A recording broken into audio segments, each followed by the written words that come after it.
Ada 4 hak Al-Quran itu, dia baca dan membaca ini dari awal Al-Fatihah sampai An-Nas, berurut. Ini sunnah. Bapak Ibu tahu artinya, nggak tahu artinya, baca saja. Yang kedua tadabbur, tadabbur artinya mengambil artinya, maknanya, pelajari tafsirnya. Kalau mau yang lebih tinggi lagi, tadabbur itu sebenarnya yang dimaksud adalah bagaimana seseorang memilih dari 114 surah Al-Quran, surah mana yang paling dia suka.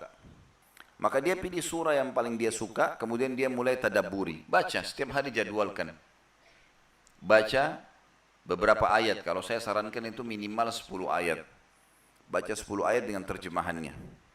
Karena ada hadis Nabi SAW yang berbunyi, siapa yang membaca Al-Quran di malam hari sebelum tidur 10 ayat, dia akan diberikan 1 kintar.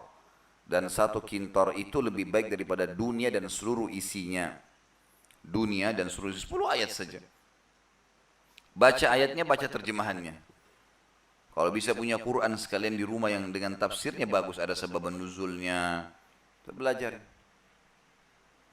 Yang ketiga menghafal. Menghafal juga sama, 1 hari 10 ayat saja. Dan harus memulainya, jangan tidak memulai. Padahal listnya sudah rapi, 114 surah. Baca, setiap huruf 1 pahala. Hafal, mulai hafal.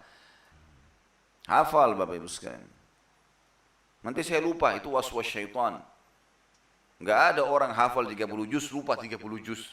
Enggak mungkin itu. Kecuali memang dia dasarnya malas. Penyakit al-malas harus dihilangkan. Ya.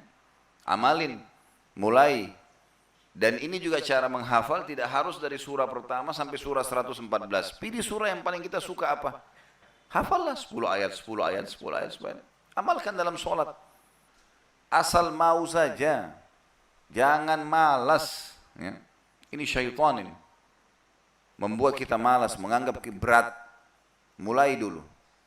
Yang terakhir, yang keempat adalah mengamalkan isinya. Ini hak Al-Quran. Harus dikasih teman-teman sekalian. Baca, tadabburi, hafal, dan amalkan.